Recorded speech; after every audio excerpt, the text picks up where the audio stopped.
Hello नमस्कार साथियों, आप सभी को स्वागत है आपके अपने चैनल आरबी रोजगार में। दोस्तों आज के इस सेट में हम लोग जो है सेट नंबर कितना है, सेट नंबर सबसे पहले 5 है, इस जानेंगे। ठीक है, ये कब 2014 में जो एग्ज़ाम हुआ है उसमें उसका PYQ है। ठीक है, PYQ है और ये SST का PYQ है। ठीक है, SST का PYQ करने जा रहे हैं। जो भी लोग अगर मेरे पिछले क्लास का वीडियो नहीं देखे तो वो भी प्लेलिस्ट में जा करके देख सकते हैं, अपनी तैयारी को बेहतर कर सकते हैं। ठीक है, ठीक है। आज का जो सेट कितना है, सेट नंबर 5 है और हम लोग जो है 31 से क्वेश्चन करेंगे। कहाँ तक? 31 से लेकर के 90 तक। टोटल कितना क्वेश्चन? टोटल 60 क्वेश्चन करेंगे। ठीक है, 60 क्वेश्चन। और SST में कितना क्वेश्चन आता है? टोटल 60 आता है। ठीक है, अगर PYQ मैं डेली बोलता हूँ कि अगर PYQ किसी भी चीज़ का अगर PYQ इसका जो CTET का जो है PYQ अगर कर लेते हैं तो 60 में से कम 60 में से 50 से 55 क्वेश्चन जो है बन जाएगा। ठीक है, ये टोटल NCERT पर बेस्ड है। ठीक है, और NCERT बुक भी आप लोग पढ़ेंगे तभी जा कर के बनेगा। NCERT बुक पर बेस्ड है NCERT। ठीक है, NCERT बुक पर बेस्ड है। चलिए आप लोगों को ज़्यादा समय न लेते क्वेश्चन की ओर बढ़ते हैं। और जो भी लोग इस चैनल पर नए जुड़े हैं तो चैनल को सब्सक्राइब करना मत भूलिएगा। ठीक है, क्योंकि डेली इस पर एक एक सेट जो है SST और CTP का क्वेश्चन जो आते जा रहा है, यानी प्रैक्टिस सेट के रूप में आ रहा है। ठीक है, हम लोग जो है चलिए शुरुआत करने जा रहे हैं। आज का पहला क्वेश्चन है 31 में निम्नलिखित में से कौन सा कार्य राज्य सरकार का है? इसमें से कौन सा कार्य जो है राज्य सरकार का है उसको चुनना है। ठीक है, पहला नई दिल्ली और वास्को डी गामा के बीच की गाड़ी चलाना। ठीक है, दूसरा 1000 के नोट का नया डिजाइन लागू करना। तीसरा पाकिस्तान और बांग्लादेश के साथ शांतिपूर्ण संबंध बनाना। और चौथा है 10वीं कक्षा में बोर्ड परीक्षा को बंद करना। ठीक है, इसमें से राज्य का काम कौन है, राज्य सरकार का काम कौन है? तो राज्य सरकार का काम तो बस ये तो नहीं होगा नई दिल्ली में, राज्य सरकार नई दिल्ली में तो नहीं जाएगा, ये नहीं करेगा। ठीक है, नोट का निर्गमन करने का कार्य राज्य सरकार का भी नहीं है। बांग्लादेश ये एक इंटरनेशनल मुद्दा हो गया, ये भी नहीं होगा। कौन सा हो जाएगा? 10वीं कक्षा। ये बिहार बोर्ड, जैसे बिहार में हम लोग है तो बिहार बोर्ड के लिए क्या हो जाएगा? बिहार के लिए क्या हो जाएगा? बिहार बोर्ड। 10वीं कक्षा क्या होता है? अपने राज्य के जो स्टेट बोर्ड हो जाता है। ठीक है, ये स्टेट बोर्ड होता है तो इसलिए स्टेट के लिए क्या हो जाएगा? ये स्टेट बोर्ड, यानी 10वीं बोर्ड क्या होता है? स्टेट बोर्ड होता है। ठीक है, इसके लिए जो है हो जाएगा तो ऑप्शन चौथा सही हो जाएगा। ठीक है, चलिए अगले क्वेश्चन की ओर बढ़ते हैं। लॉजिक का क्वेश्चन था 32 में दिया गया है कि दलित और आदिवासी लड़कियों द्वारा स्कूल छोड़ने की दर सबसे अधिक है। ठीक है, दलित और आदिवासी क्षेत्रों में जो लड़कियों जो स्कूल छोड़ते हैं उसका सबसे ज़्यादा यानी सबसे अधिक जो है क्या है, इसमें से कौन सा है? लड़कियों के लिए अलग स्कूल नहीं मिलने का कारण, क्या ये कारण है? नहीं, ऐसा तो नहीं है। ठीक है, एक साथ पढ़ना चाहती लेकिन कारण क्या है वो ढूंढना है। ठीक है, शिक्षा का लाभ लड़की के ससुराल वालों को मिलने के कारण, ये भी नहीं है। ठीक है, क्योंकि तीसरा में क्योंकि उनके माता पिता शिक्षा को महत्व नहीं देते हैं, ये भी नहीं है। और चौथा में गरीबी और सामाजिक भेदभाव के कारण, ये चौथा हो जाएगा। गरीबी और सामाजिक भेदभाव के कारण जो है दलित और आदिवासी लड़कियों द्वारा स्कूल छोड़ने का ये कारण है। ठीक है, चलिए अगले क्वेश्चन है 33 में दिया गया है। 33 में है कि निम्नलिखित में से कौन सा विज्ञापन सामाजिक नहीं है? ठीक है, सामाजिक नहीं होगा, यानी सामाजिक मीन्स क्या? जो सभी के लिए होना। ठीक है, यहाँ पर नेगेटिव पूछा गया यानी। ठीक है, पहला है लेन में गाड़ी चलाना बुद्धिमत्तापूर्ण है। दूसरा है पानी की प्रत्येक बूंद बचाएंगे, यानी बचाइए। तीसरा है अतिथि देवो भव। और चौथा है जीवन बीमा जिंदगी के साथ भी और जिंदगी के बाद भी। इसमें से कौन सा जो है सामाजिक नहीं है, यानी समाज के लिए नहीं है। ठीक है, ये यानी सामाजिक मीन्स क्या? सभी के लिए नहीं है। तो 33 नंबर क्वेश्चन का आंसर हो जाएगा ऑप्शन चौथा। ठीक है, चौथा हो जाएगा इसका। चलिए डिस्कस कर लेते हैं। लेन में गाड़ी चलाना, ठीक है, बुद्धिमत्तापूर्ण है, ये सही है। पर पानी की प्रत्येक बूंद बचाएंगे, ठीक है, तथा अतिथि देवो भव सामाजिक विज्ञापन है।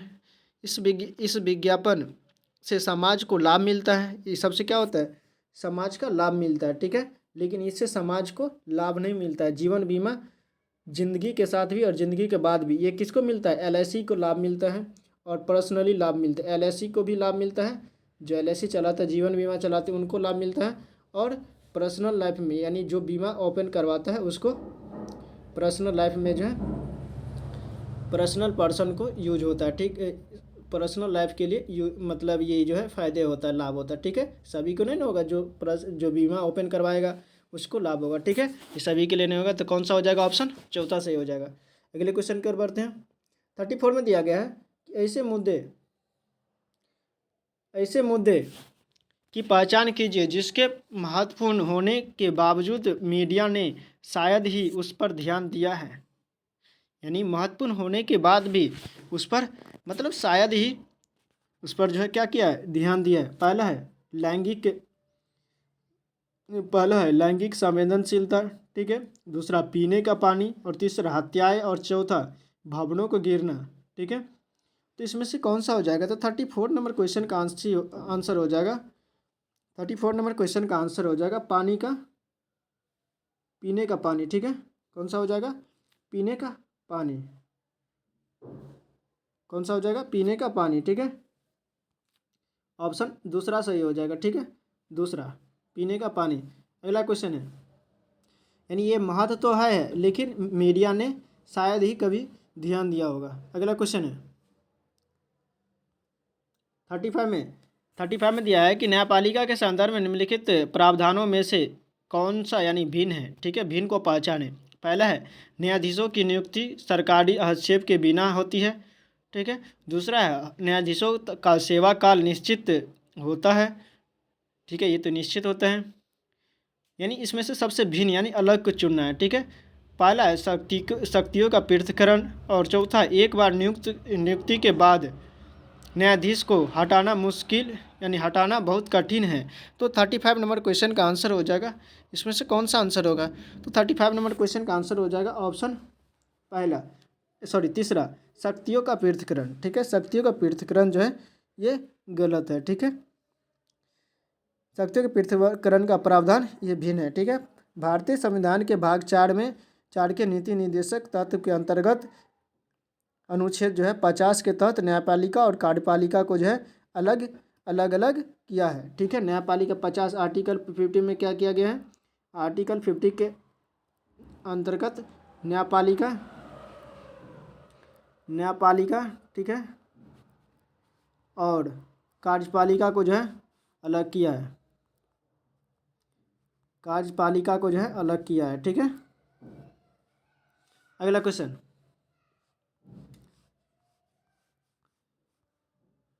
36 में दिया है कि सर्वोच्च न्यायालय द्वारा निर्धारित डी के बसु दिशा निर्देश निम्नलिखित में से किसके बारे में है। पहला गिरफ्तारी, किसी व्यक्ति को गिरफ्तारी, डी के बसु के द्वारा किसके बारे में, पहला किसी व्यक्ति को गिरफ्तार करने या रोके रखने तथा उनसे पूछताछ करने के लिए विभिन्न एजेंसियों द्वारा प्रयोग किए जाने वाले तरीके। दूसरा किसी चुनाव क्षेत्र में पुनः चुनाव के लिए अपनाई जाने वाली विधियाँ। और तीसरा है कार्यस्थलों पर महिलाओं के साथ यौन उत्पीड़न को रोकना। और चौथा है स्कूलों में बच्चों को यौन अपराधों से बचाना। तो 36 नंबर क्वेश्चन का आंसर कौन सा होना चाहिए। अगर आप लोग क्वेश्चन का भी आंसर पता हो तो ज़रूर बताएंगे। तो 36 नंबर क्वेश्चन का आंसर हो जाएगा ऑप्शन पहला सही हो जाएगा। किसी व्यक्ति को जो गिरफ्तार करते हैं उसको गिरफ्तार करने, रोके रखने और उनसे पूछताछ करने के लिए जो है विभिन्न एजेंसियों द्वारा किए जाने के तरीके के संदर्भ में ये गाइडलाइन दिया है, ठीक है। इसके बाद 37 में दिया गया है कि सुभाष कुमार बनाम बिहार राज्य, ठीक है, सुभाष कुमार बनाम बिहार राज्य का जो केस गया था 1991 में के मामले में सर्वोच्च न्यायालय ने निम्नलिखित में से क्या निर्णय दिया है। पहला धार्मिक स्वतंत्रता के अधिकार में अन्य धर्मों की आलोचना करना शामिल नहीं है। पहला। दूसरा में है समानता के अधिकार द्वारा प्राइवेट कंपनियों पर नौकरियों में आरक्षण देने के लिए जोर दिया जाना चाहिए। तीसरा है स्वतंत्रता के अधिकार में सरकार की आलोचना करना शामिल है। और चौथा है जीवन के अधिकार में प्रदूषण मुक्त पानी और हवा का अधिकार शामिल है। तो 37 नंबर क्वेश्चन का आंसर हो जाएगा ऑप्शन 4 हो जाएगा, यानी जीवन के अधिकार में जो प्रदूषण मुक्त पानी और हवा का अधिकार जो है हवा पर अधिकार जो है शामिल है। ठीक है, ये दिया था, कौन दिया था? सुभाष कुमार बनाम बिहार राज्य 1991 में। अगला क्वेश्चन है 38 में दिया गया है। 38 में है कि वर्तमान स्कूल आधारित आकलन में पारंपरिक बाह्य परीक्षा की किस विशेषता को शामिल नहीं किया जाता है? पहला है शिक्षार्थी की आवश्यकताओं पर विचार करना। दूसरा एक दूसरे के निकट शिक्षार्थियों, शिक्षकों और अभिभावकों के बीच सौहार्द। और तीसरा सुव्यवस्थित क्रमबद्ध अधिगम पर बल। और डी में यानी चौथा में अधिगम के केवल शैक्षिक पक्ष पर बल। तो इसमें से कौन सा जो नेगेटिव पूछा है यानी नहीं दिया है, इसका मतलब नेगेटिव पूछा है, तो इसका मतलब ये हो जाएगा केवल, जहाँ पर भी ये रहेगा केवल भी क्या होता है? नेगेटिव वर्ड रहता है। ठीक है, तो ऑप्शन कौन सा हो जाएगा? चौथा हो जाएगा। ठीक है, चलिए अगले क्वेश्चन की ओर बढ़ते हैं। 39 में दिया गया है एक नए प्रकार के कार्य को देने से पहले शिक्षिका को अपने विद्यार्थियों को अवश्य बताना चाहिए। ठीक है, पहला कि इस कार्य को करने से प्राप्त अधिगम से उसकी यानी शिक्षिका विद्यार्थियों से अपेक्षाएं क्या है। दूसरा है इस कार्य को करने के लिए आवश्यक पूर्व अनुमान के बारे में जो विद्यार्थियों में ही अवश्य होना चाहिए। ठीक है,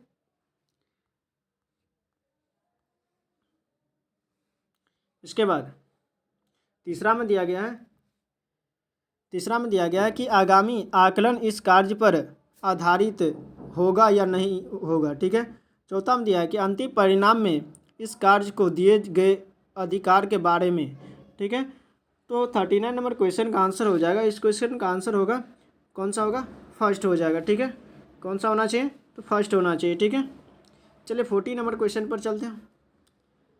40 में दिया गया है कि 8वीं कक्षा के 4 बच्चों से व्यर्थ, ठीक है, 4 बच्चों से व्यर्थ सामग्री से कुछ रचनात्मक वस्तुएं बनाने को कहा गया है। ठीक है, कार्य पूरा होने पर शिक्षक ने निम्नलिखित टिप्पणियां की।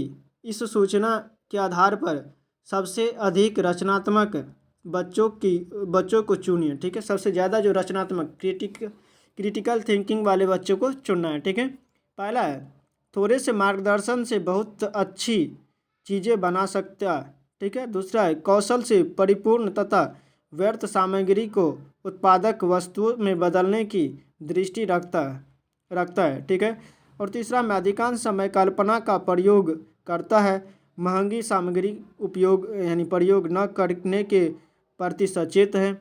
और चौथा है शिक्षक के साथ निरंतर चर्चा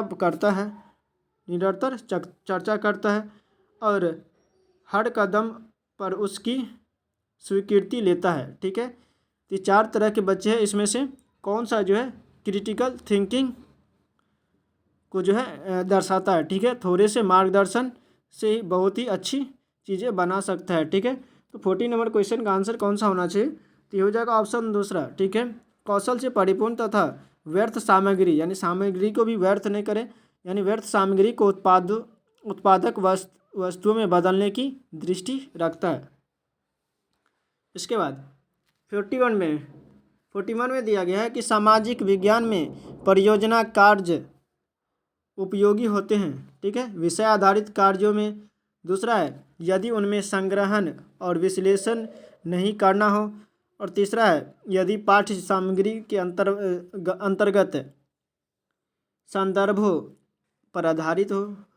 और चौथा दिया है कक्षा अथवा घर पर समूह में कार्य करने के लिए। तो 41 नंबर क्वेश्चन का आंसर हो जाना चाहिए, ये हो जाएगा ऑप्शन पहला सही हो जाएगा, यानी पहला और चौथा ये होगा और चौथा होगा। ठीक है, घर अथवा समूह यानी कक्षा अथवा घर पर समूह में कार्य करने के लिए।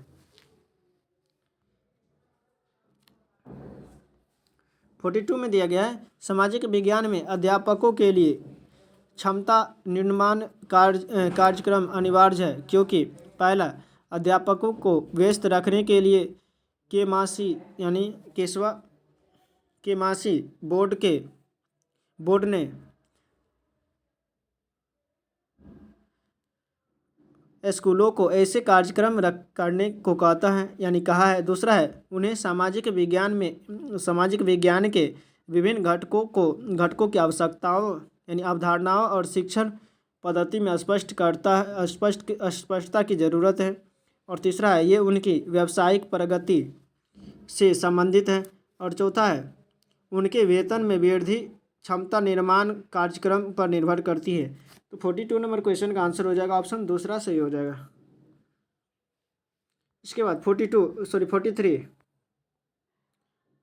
43 में दिया गया है 43 में सामाजिक विज्ञान, ठीक है, क्या है, सामाजिक विज्ञान की किसी कक्षा में निम्नलिखित में से कौन सा तरीका यह समझने के लिए उपयुक्त है कि ग्रामीण क्षेत्रों में सार्वजनिक और खुले स्थान तेजी से लुप्त हो जाते हैं। सर्वेक्षण परियोजना से, या विषय पर समूह में चर्चा करने से, या कंप्यूटर की सहायता से प्रस्तुति करना। और चौथा में निर्धारित पाठ्य सामग्री के आधार पर परिचर्चा करना। तो 43 क्या हो जाएगा ऑप्शन पहला, सर्वेक्षण से पता चलता है।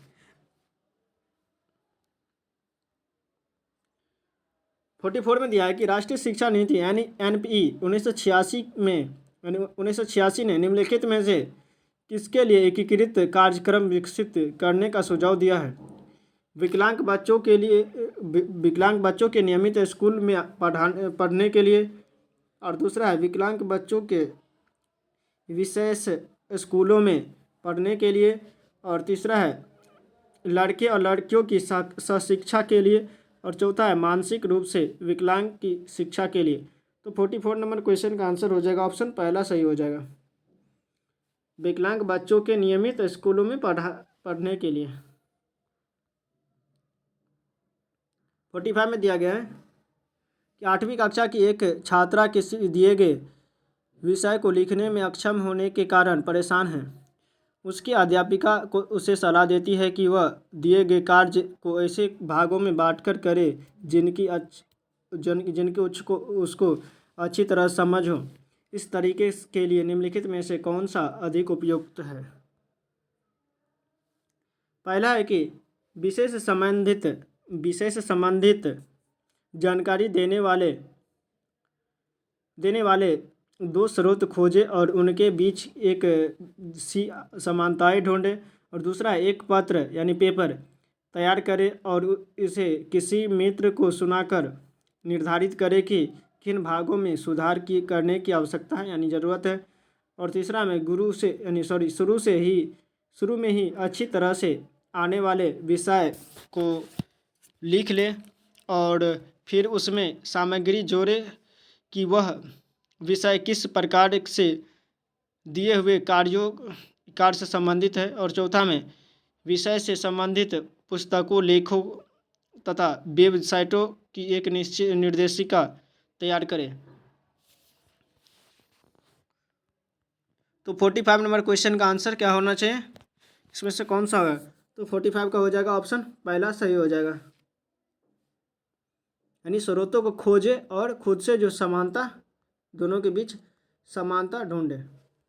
इसके बाद 46 में दिया गया है कि निम्नलिखित में से किस उपागम को NCERT द्वारा प्रकाशित पाठ्य पुस्तक सामाजिक और राजनीतिक जीवन में निहित विचारों से विद्यार्थियों को अवगत करवाने के लिए अधिक प्रयोग किया गया है। चार्ट, कहानी बोर्ड, घटनाक्रम, ग्राफ।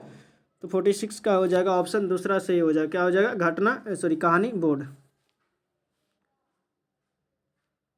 47 में सामाजिक विज्ञान की पाठ्य सामग्री को पहला विद्यार्थियों के इतिहास, भूगोल और भारत की राजनीति के बारे में जागरूकता बढ़ाने का उद्देश्य तथा इनमें अंतर संबंध रखना चाहिए। दूसरा, सुपरिचित सामाजिक व्यवस्था यानी वास्तविकताओं के बारे में गहन जानकारी एकत्र करने तथा प्रश्न पूछने के माध्यम से ही विद्यार्थियों की जागरूकता बढ़ाने का उद्देश्य रखना चाहिए। और तीसरा, सामाजिक मुद्दों और उनके समाधान की व्यापक जानकारी देनी चाहिए। और चौथा है, केवल सामाजिक यथार्थ के मुद्दों पर अधिक ध्यान देना चाहिए और शोध के वैज्ञानिक तरीकों को प्रोत्साहित नहीं करना चाहिए। तो 47 नंबर क्वेश्चन का आंसर हो जाएगा ऑप्शन दूसरा सही हो जाएगा। सुपरिचित सामाजिक व्यवस्था वास्तविकताओं के बारे में गहन जानकारी एकत्र करना चाहिए। ठीक है। इसके बाद 48 में दिया गया है 48 में दिया गया कि पाठ्य पुस्तकों को सभी क्षेत्रों और सामाजिक समूहों का प्रतिनिधित्व करने वाले बनाने के लिए पहला है पाठ्य पुस्तक के देश की सभी भाषाओं विशेषतः भारतीय संविधान की सूची 8 में दर्ज भाषाओं में लिखी जानी चाहिए। ठीक है। दूसरा है क्षेत्रों के बीच समान मुद्दों को केवल इसलिए उजागर किया जाए ताकि संज्ञानात्मक गणतंत्र की भावना को प्रोत्साहन मिले। और तीसरा में पाठ्य पुस्तकों में सभी क्षेत्रों और सामाजिक समूहों से संबंधित सामग्री जोड़ी जानी चाहिए। और चौथा है स्थानीय संसाधनों से प्रासंगिक स्थानीय सामग्री शिक्षण अधिगम प्रक्रिया का भाग होनी चाहिए। तो 48 नंबर क्वेश्चन का आंसर हो जाएगा ऑप्शन चौथा हो जाएगा। स्थानीय संसाधनों से प्रासंगिक स्थानीय सामग्री शिक्षण अधिगम प्रक्रिया का भाग होना चाहिए। ठीक है। 49 में दिया गया है कि विद्यार्थियों को लैंगिक मुद्दों तथा लैंगिक भेदभाव में समाजीकरण की भूमिका के प्रति संवेदनशील बनाने के लिए स्कूलों को निम्नलिखित में से कौन सा करना चाहिए। पहला है अध्यापकों को केस अध्ययन के लिए करना चाहिए तथा उनसे अच्छे उदाहरण मांगने चाहिए। या दूसरा में ऐसे नियम बनाने चाहिए जिससे लड़के लड़कियों के साथ भेदभाव का व्यवहार नहीं कर सके। और तीसरा में टीम शिक्षण को प्रोत्साहित करना चाहिए तथा पुरुष और महिला अध्यापकों को शामिल करना चाहिए। और चौथा है प्रख्यात और विद्वान वक्ताओं को आमंत्रित करके लैंगिक संवेदनशीलता पर सेमिनार आयोजित करना चाहिए। तो 49 नंबर क्वेश्चन का आंसर हो जाएगा ऑप्शन पहला सही हो जाएगा। ऑप्शन पहला हो जाएगा। केस स्टडी जो है बेस्ट रहेगा। इसके बाद 50 में दिया गया है कि राज्य सरकार के कार्यों पर चर्चा करते हुए स्वास्थ्य जल यातायात इत्यादि से संबंधित मुद्दों पर चर्चा की जा सकती है।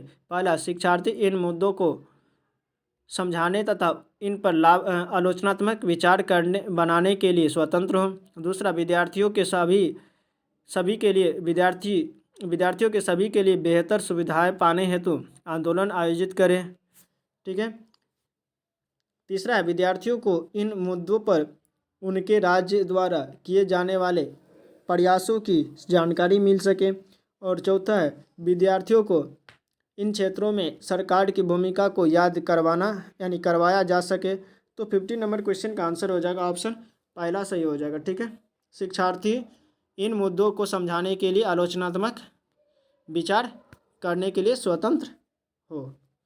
इसके बाद 51 में राष्ट्रीय परिचर्या की रूपरेखा 2005 प्रस्तावित करती है कि भूगोल पढ़ाया जाए जिससे पहला में प्राकृतिक संसाधनों की अधिकतम प्राप्ति और उपयोग पर ध्यान केंद्रित किया जा सके। दूसरा पर्यावरणीय चिंताओं तथा इसके लिए संरक्षण के संबंध में आलोचनात्मक पैदा की जा सके। और तीसरा है भारत के विविध भौगोलिक विशेषताओं की इसके आर्थिक विकास की भूमिका को जाना जा सके।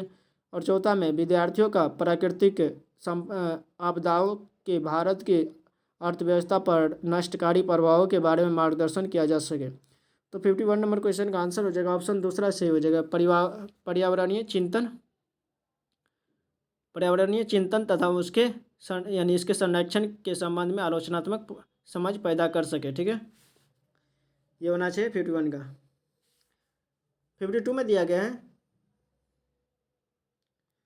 52 में दिया गया है कि सामाजिक विज्ञान की शिक्षण पद्धति और संसाधनों के बारे में राष्ट्रीय परिचर्या की रूपरेखा 2005 के अनुसार सामाजिक विज्ञान के शिक्षण के लिए निम्नलिखित में से किसको अपनाना चाहिए? पहला है ऐसे तरीके जो रचनात्मक और आलोचनात्मक परिप्रेक्ष्य को बढ़ावा देते हैं। दूसरा है ऐसे उपागम जिसमें बुद्धिमत्ता को बढ़ाने के लिए अधिक शिक्षण पर सहायक सामग्री शामिल हो।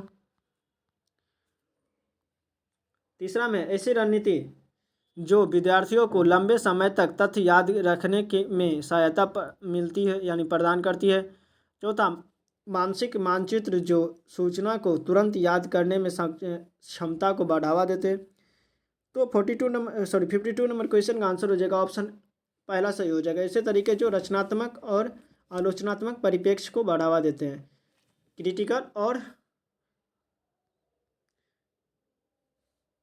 क्रिटिकल थिंकिंग को जो बढ़ावा देते हैं वही सत्य होगा। ठीक है। इसके बाद 53 में दिया गया है कि किसी सामाजिक विज्ञान की कक्षा में शिक्षक का मुख्य लक्ष्य क्या होता है? पहला है आत्मसंयम के कौशल में सुधार को सुनिश्चित करना। दूसरा शिक्षार्थियों को विचारों पर सोचने के योग्य बनाना। तीसरा है योगज निर्धारण में वांछित परिणामों को मजबूत करना। और चौथा है स्वतंत्र सोच निर्मित होने तक विद्यार्थियों को सहायता करना। तो 53 नंबर क्वेश्चन का आंसर हो जाएगा ऑप्शन चौथा, यानी स्वतंत्र सोच निर्मित होने तक विद्यार्थियों को सिर्फ सोचना यानी सहायता करना, इसके फोल्डिंग का जो है रोल अदा करना। ठीक है, सोचने में सहायता करना, ना कि उसको बना देना। ठीक है। 54 में दिया गया है कि सूचना को छोटे छोटे भागों में बांटकर अंश तथा पूर्ण में संबंध स्थापित करने की योग्यता डैश है। क्या है? विश्लेषण करना, स्मरण करना, बोध करना, प्रयोग करना। तो 54 नंबर क्वेश्चन का आंसर हो जाएगा ऑप्शन पहला हो जाएगा। ये विश्लेषण है, यानी छोटे छोटे टुकड़ों में बांट करके, जैसे ये है तो इसको छोटे छोटे टुकड़ों में बांट करके जो है करना है। जैसे यहाँ से छोटे छोटे टुकड़ों में बांट करके समस्या को तब जा करके करना है। ठीक है, एक ही साथ पूरा समस्या का सॉल्व करना चाहेंगे तो नहीं होगा, छोटे छोटे टुकड़ों में बांट करके करना है। इसके बाद अगला क्वेश्चन है, इसे विश्लेषण कहा जाता है। ठीक है। अगला क्वेश्चन है शैक्षिक गतिविधियों पर विद्यार्थियों द्वारा खर्च किए जाने वाले समय को बढ़ाने के लिए अध्यापक को निम्नलिखित में से क्या करना चाहिए? पहला, विद्यार्थियों को कक्षा में चर्चा करने से पहले नए विषय को पढ़ाने के लिए कहे। दूसरा, नई विषय सामग्री को सामग्री पर प्रश्नोत्तर सत्र के साथ प्रस्तुत करें। और तीसरा, कक्षा की गतिविधियों पर संक्रमण कला के लिए योजना बनाए, पढ़ाए और समय सारणी लागू करें। और चौथा है मूल विषयों में प्रति सप्ताह में कम से कम 2 बार गृह कार्य दे। ठीक है। तो 55 नंबर क्वेश्चन का आंसर हो जाएगा ऑप्शन तीसरा सही हो जाएगा। गतिविधियों के तथा संक्रमण काल में योजना बनाए तथा पढ़ाए और समय सारणी लागू करें। 56 में दिया गया है प्रेरक अधिगम। ठीक है। 56 में क्या दिया गया? प्रेरक अधिगम यानी इंडक्टिव लर्निंग निम्नलिखित में से किस उपागम के विपरीत है? निपुणता अधिगम, संरचनात्मक प्रशिक्षण, और तीसरा है अनुरूपण यानी नकल करना, और चौथा है प्रतिपादन शिक्षण। तो 56 नंबर क्वेश्चन का आंसर हो जाएगा ऑप्शन चौथा सही हो जाएगा। 57 में दिया गया है 57 में निम्नलिखित में से कौन सा कथन सामाजिक विज्ञान शिक्षण में प्रभावकारी चिंतन व्यवहार के संदर्भ में सत्य है? पहला है चिंतन के सैद्धांतिक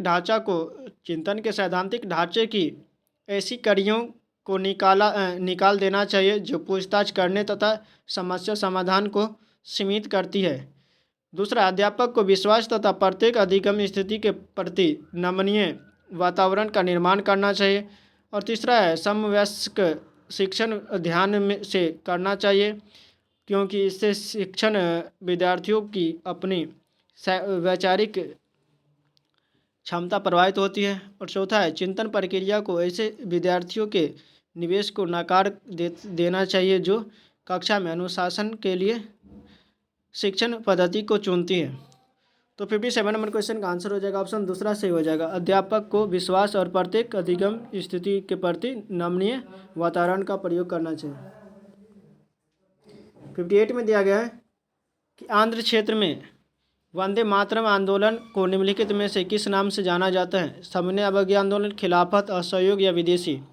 तो 58 नंबर क्वेश्चन का आंसर हो जाएगा ये स्वदेशी आंदोलन के नाम से जाना गया है। वंदे मातरम आंदोलन जो है आंध्र क्षेत्र में यानी आंध्र प्रदेश के क्षेत्र में क्या माना स्वदेशी के नाम से जाना जाता था। ठीक है। 59 में दिया गया कि निम्नलिखित में से किस विदुषी ने 59 में निम्नलिखित में से किस विदुषी ने स्त्री और पुरुष के बीच सामाजिक अंतरों की आलोचना पर आधारित पुस्तक स्त्री पुरुष तुलना का लेखन किया था? यानी स्त्री पुरुष तुलना का लेखन किसने किया है?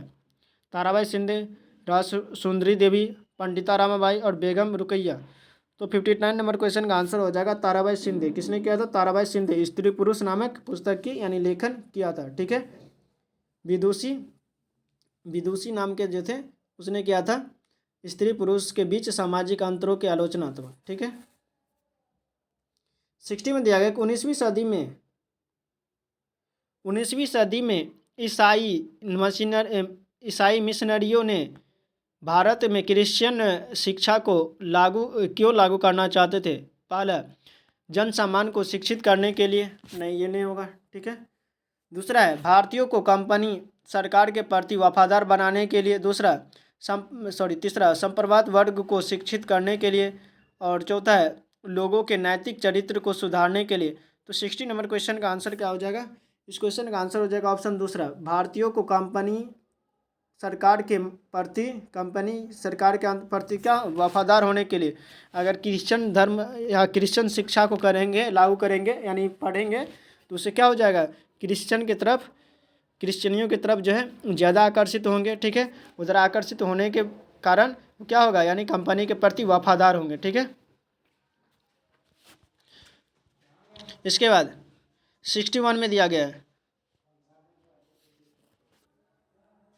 61 में दिया गया है कि 19वीं सदी में ब्रिटेन औद्योगिकरण के साथ निम्न में से कौन सा परिवर्तन हुआ? भारत ब्रिटेन औद्योगिकरण उत्पादों के लिए बाजार बन गया।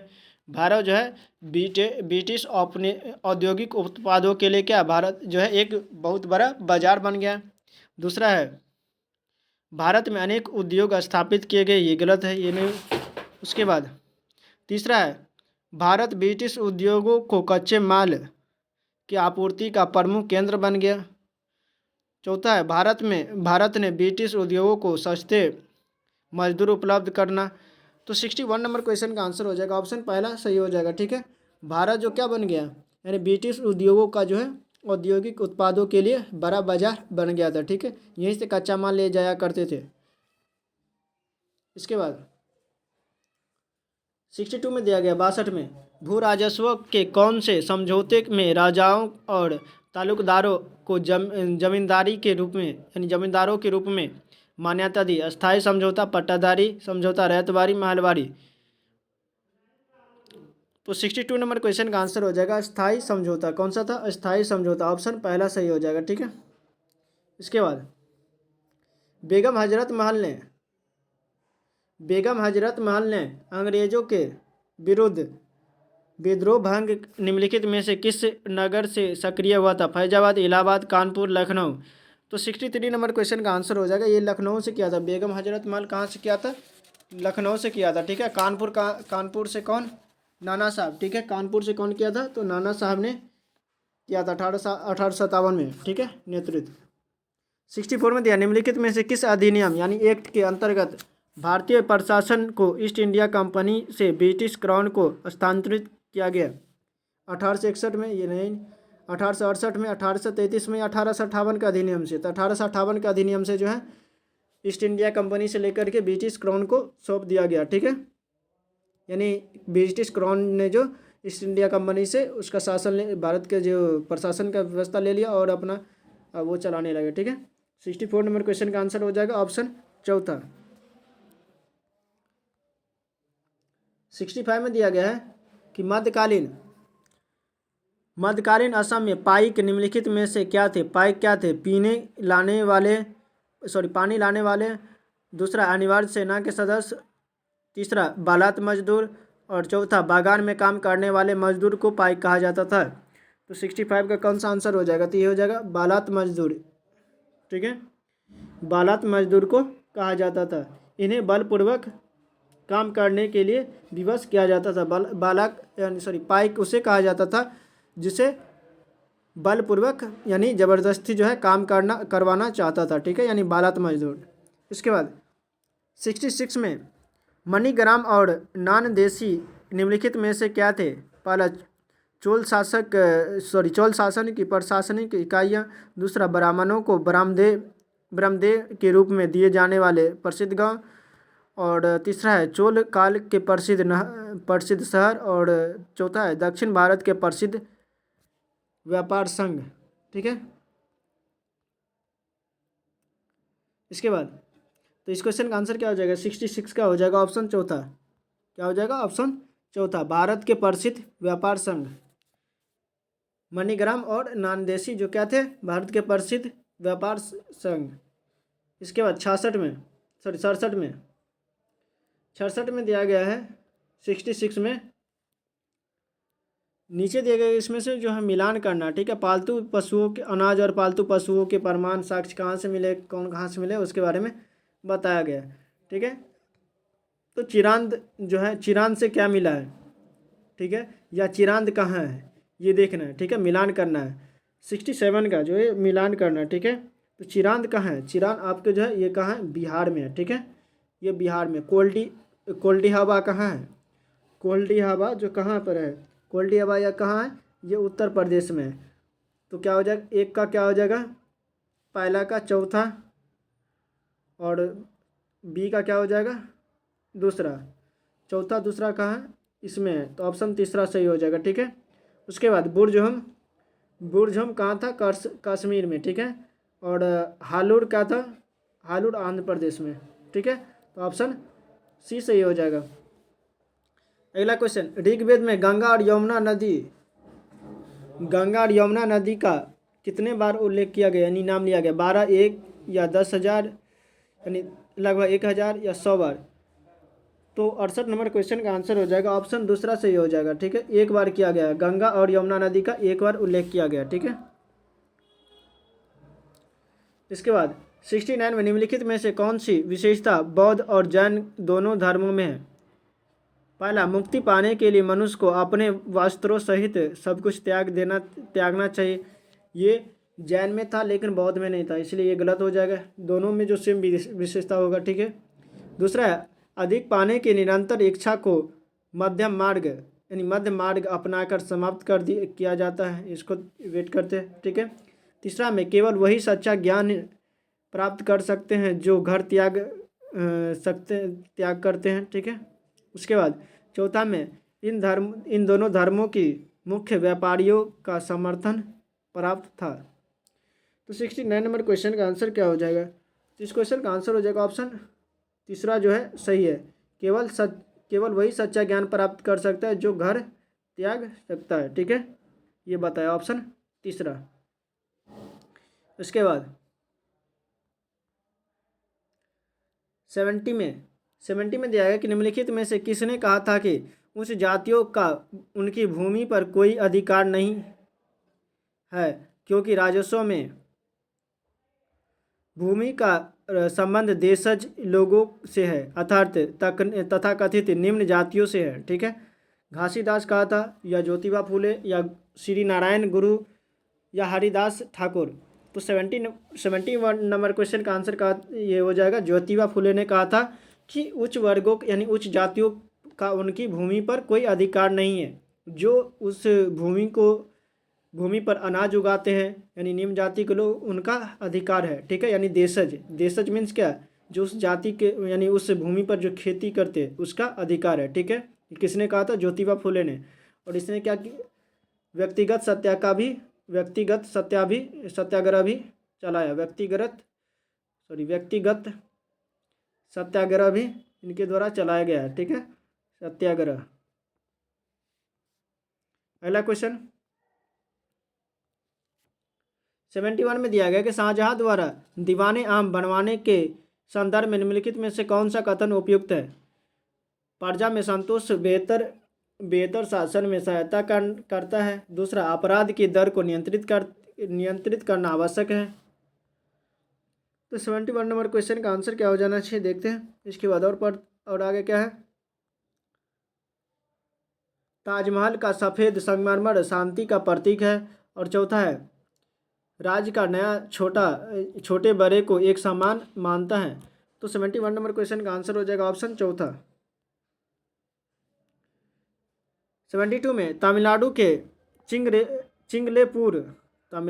चिंगलेपुर जिले में उत्तरामेरूर के शिलालेख में निम्नलिखित यानी निर्धारित नियम के अनुसार निम्नलिखित में से कौन सा सभा के सदस्य नहीं बन सकते हैं? पहला, वे जिनके अपने घर थे। दूसरा, वे जिन्होंने अपना हिसाब किताब नहीं दिया था। और तीसरा, 35 से 70 वर्ष की आयु। और चौथा, वेद का ज्ञान रखने वाले लोग। ठीक है, तो 72 नंबर क्वेश्चन का आंसर हो जाएगा ऑप्शन दूसरा सही हो जाएगा। ये जो है नहीं बन सकते थे, नेगेटिव पूछा है, नहीं बन सकते थे। ठीक है, जिन्होंने हिसाब किताब नहीं दिया था। ठीक है, सभा का सदस्य नहीं बन सकते हैं। इसके बाद 73 में दिया गया निम्नलिखित में से कौन सा तत्व भारत के उत्तरी भागों में गांव प्रमुख ग्राम भोजिका के विषय में सत्य है? राजा ने उसका कभी टैक्स एकत्र करने के लिए प्रयोग नहीं किया। दूसरा है, पराया उसके पास दास होते थे और वह भूमि पर खेती करने के लिए मजदूरों को लगाया करता था। और दूसरा है, वह पराया बड़ा भूस्वामी होता था। और चौथा, उसको पद विरासत में मिलता था। तो 73 यानी 73 नंबर क्वेश्चन का आंसर हो जाएगा ऑप्शन पहला सही हो जाएगा। राजा ने उसका कभी टैक्स एकत्र करने का प्रयोग नहीं किया था। ठीक है, ग्राम भोजिका का। इसके बाद 74 में दिया गया है, मृदा के कौन से गुण का निर्धारण जनक चट्टान करती है? ठीक है, मृदा का जमाव, रासायनिक गुण, पारगम्यता तथा एवं संरचना। तीसरा में अपक्षय की दर और खाद मिट्टी। और चौथा, मृदा की मोटाई। तो 74 नंबर क्वेश्चन का आंसर हो जाएगा ऑप्शन दूसरा सही हो जाएगा, रासायनिक गुण, पारगम्यता एवं संरचना। 75 में धरातल के निकट 75 में दिया गया है कि धरातल के निकट पाए जाने वाले खनिजों को साधारणतया खोदकर निकालने की प्रक्रिया को क्या कहा जाता है? विवर्त, खान खनन, सिंटरन। तीसरा में उत्खनन। और चौथा में निस्तापन। ठीक है, तो 75 नंबर क्वेश्चन का आंसर हो जाएगा, इसका हो जाएगा उत्खनन। ठीक है, इसके बाद 76 में दिया गया है कि दुनिया की प्राचीनतम चट्टानों निम्न में से कहाँ स्थित है? पहला, दक्षिण भारत में। दूसरा, हवाई द्वीप। तीसरा, पश्चिमी ऑस्ट्रेलिया। और चौथा है दक्षिणी अफ्रीका। तो 76 नंबर क्वेश्चन का आंसर हो जाएगा, इस क्वेश्चन का आंसर हो जाएगा ऑप्शन तीसरा सही हो जाएगा। ठीक है, ये कहाँ पर है? पश्चिमी ऑस्ट्रेलिया में, ऐसा है। इसके बाद 77 में दिया गया है कि कच्चे माल को अधिक मूल्यवान उत्पाद में बदलने वाली क्रिया को क्या कहा जाता है? आर्थिक क्रिया, तृतीयक क्रिया, प्राथमिक क्रिया या द्वितीयक क्रिया? 77 नंबर क्वेश्चन का आंसर हो जाएगा ऑप्शन चौथा, यानी द्वितीयक क्रिया। प्राथमिक क्रिया जिसको निकाला जाता है उसको प्राथमिक क्रिया कहा जाता है, खान से खोद करके। और जब उसको यूजेबल बनाया जाता है उसको द्वितीयक क्रिया कहा जाता है। ठीक है, अगला क्वेश्चन 78 में अपाची और क्रो निम्नलिखित में से क्या है? अमेरिका के म्यूजिक बैंड। दूसरा में पर्यावरण का विचित्र। और तीसरा में उत्तरी अमेरिका के कबीले। और चौथा में कीनिया के घुमंतू यानी खानाबदोश।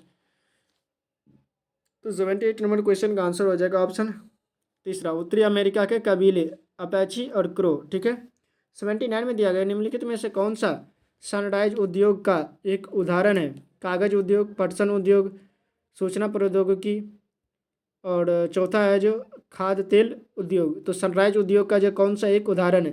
तो 79 नंबर क्वेश्चन का आंसर हो जाएगा ऑप्शन तीसरा, सूचना प्रौद्योगिकी उद्योग, ये सनराइज ठीक है उद्योग का उदाहरण है। 80 में दिया गया कि निम्नलिखित में से किस क्षेत्र को विश्व का फलोद्यान कहा जाता है, यानी फलों का जो है उद्यान कहा जाता है। भूमध्य क्षेत्र, ऑस्ट्रेलिया में क्वींसलैंड, और तीसरा में दक्षिण अफ्रीका का ऑरेंज क्षेत्र, और चौथा में भारत की कश्मीर घाटी। तो 80 नंबर क्वेश्चन का आंसर हो जाएगा ऑप्शन पहला, भूमध्य सागरीय यानी भूमध्य क्षेत्र। ठीक है, भूमध्य क्षेत्र को क्या कहा जाता है, फलों की उद्यान भूमि कहा जाता है, विश्व का फलोद्यान भूमि कहा जाता है। ठीक है, 81 में दिया गया निम्नलिखित में से कौन जहाज़ों के नौकायान में सहायक होता है। पहला, ऐसे क्षेत्र जहां गर्म समुद्री धाराएं और शीत समुद्री धाराएं यानी मिलती हैं। ठीक है, समुद्री धाराओं के क्षेत्र उच्च ज्वारीय कम ज्वारीय। तो इस क्वेश्चन का आंसर हो जाएगा ऑप्शन पहला सही हो जाएगा। ठीक, सॉरी पहला नहीं, इस क्वेश्चन का आंसर हो जाएगा ऑप्शन तीसरा, यानी उच्च ज्वारीय का क्षेत्र जो है नौकायान के लिए सहायता होता है। ठीक है, उच्च ज्वारीय क्षेत्र, इसका प्रमुख कारण है कि उच्च ज्वारीय क्षेत्र में सागरीय तरंगों की तीव्र गति होती है तथा इन क्षेत्रों में जलों का अधिक्य होता है। अतः जल की अधिकता एवं तीव्र सागरीय तरंग जो है जहाज़ों को यानी जहाज जो होते हैं उनको आगे बढ़ने की सहायता प्रदान करते हैं। अगला क्वेश्चन 82 में दिया गया है कि पृथ्वी द्वारा प्रसारित यानी प्रेषित रेडियो तरंगों को वापस पृथ्वी पर कौन परिवर्तित करता है, समताप मंडल, तापमंडल, वायुमंडल, मध्यमंडल। तो 82 नंबर क्वेश्चन का आंसर हो जाएगा तापमंडल जो है ये परिवर्तित करती है रेडियो तरंगे को, इससे जाता है और फिर यहाँ से पृथ्वी पर लौटा देता है। इसके बाद 83 नंबर क्वेश्चन 83 में दिया गया कि पर्यावरण में संतुलन बिगड़ जाता है यदि जंगली जानवरों का विवेकहीन शिकार किया जाना निषेध हो। पहला, दूसरा में निवर्णीकरण तथा भू अपरदन चलता रहे, और तीसरा में प्रजातियों की सापेक्ष संख्या के साथ छेड़छाड़ न की जाए। ठीक है, और चौथा में मानवीय गतिविधियां प्राकृतिक पर्यावरण की संरक्षित करती हो। ठीक है, संतुलन कब बिगड़ जाएगा। तो 83 नंबर क्वेश्चन का आंसर हो जाएगा ऑप्शन दूसरा, जब निवर्णीय तथा भू अपरदन चलता रहे। इसके बाद 84 में दिया गया है कि निम्नलिखित में से कौन सा विकल्प पोषणीय यानी दीर्घजीवी विकास का सिद्धांत नहीं है। ठीक है, निगेटिव पूछा गया है।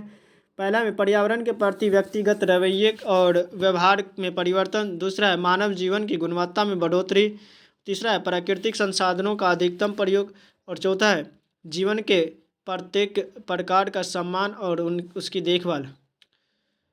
तो 84 नंबर क्वेश्चन का आंसर हो जाएगा ऑप्शन तीसरा सही हो जाएगा, प्राकृतिक संसाधनों का अधिकतम प्रयोग से।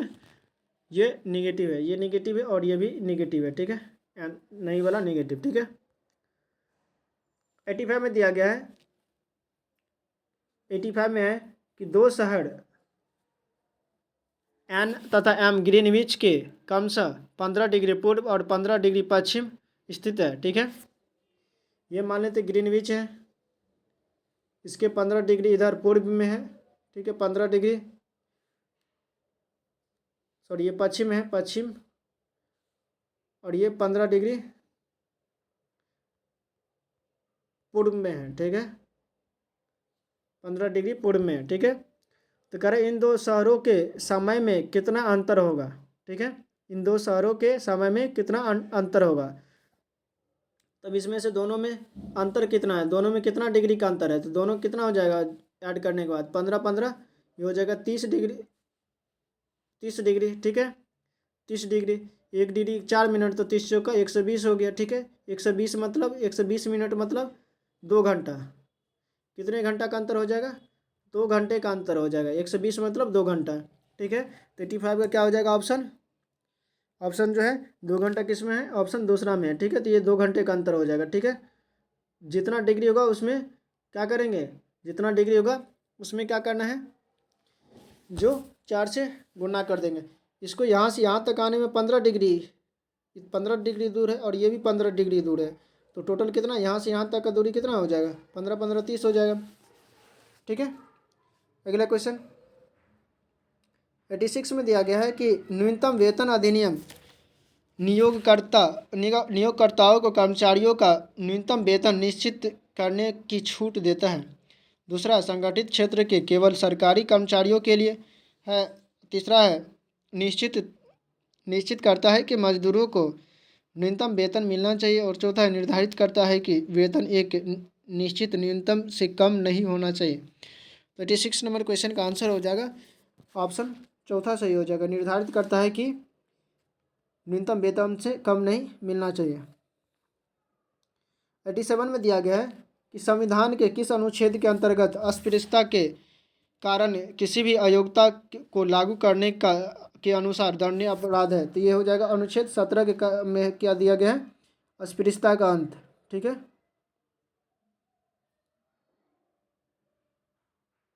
अस्पृश्यता का अंत दिया गया है। ठीक है, अगला क्वेश्चन 88 में दिया गया है कि भारत में असमानता का मुख्य कारण क्या है, जाति, लिंग, गरीबी, धर्म। तो 88 नंबर क्वेश्चन का आंसर हो जाएगा ऑप्शन तीसरा है, गरीबी। ठीक है, असमानता का जो है मुख्य कारण क्या है, गरीबी। 89 में दिया गया है कि संवैधानिक उपचारों का अधिकार जो है किसमें है। पहला, शिक्षा का अधिकार अधिनियम 2009 को निष्कासित करता है। और दूसरा है, न्यायपालिका को संसद द्वारा लागू यानी कानून को निरस्त करने की शक्ति प्रदान करता है। और तीसरा, नागरिकों के मौलिक अधिकारों की रक्षा करता है। और चौथा है, संविधान संशोधन द्वारा स्वयं को सुधारने के विषय में है। तो 89 नंबर क्वेश्चन का आंसर हो जाएगा ऑप्शन तीसरा हो जाएगा, नागरिकों के मौलिक अधिकारों की रक्षा करता है।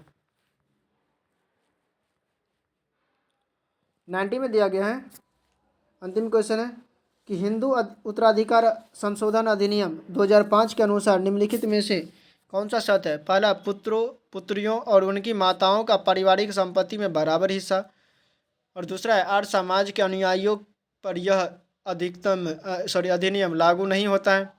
और तीसरा में, परिवार के केवल पुत्रों अथवा पुरुष सदस्यों को ही पारिवारिक संपत्ति में अधिकार प्राप्त है।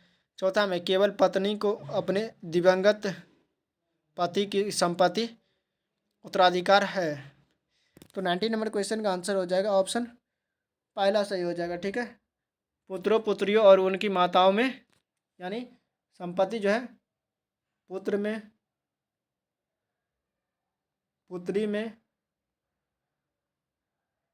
और उनकी माता में बटेगा, यानी 3 जगह बटेगा। ठीक है, बराबर बराबर बटेगा। तो ऑप्शन पहला सही हो जाएगा। दोस्तों हम लोग जो है टोटल 60 क्वेश्चन SST का टोटल 60 क्वेश्चन कर चुके हैं। दोस्तों क्लास कैसे लगा कमेंट में ज़रूर बताइएगा। चैनल पर नए हैं तो चैनल को सब्सक्राइब करना मत भूलिएगा। इससे क्या होगा कि आपको जो है अगला क्लास यानी जो भी प्रैक्टिस सेट करवाया जाएगा वो भी सबसे पहले आप तक पहुंचेगा। ठीक है, डेली हम लोग जो इस पर प्रैक्टिस सेट करवाया जाएगा। अगला जो प्रैक्टिस सेट होगा वो 6 का होगा। ठीक है, 6 का जो है प्रैक्टिस सेट चलेगा। ठीक है, तो जल्दी आप लोग सभी जुड़ जाएंगे और अपने दोस्तों के साथ भी शेयर कीजिएगा।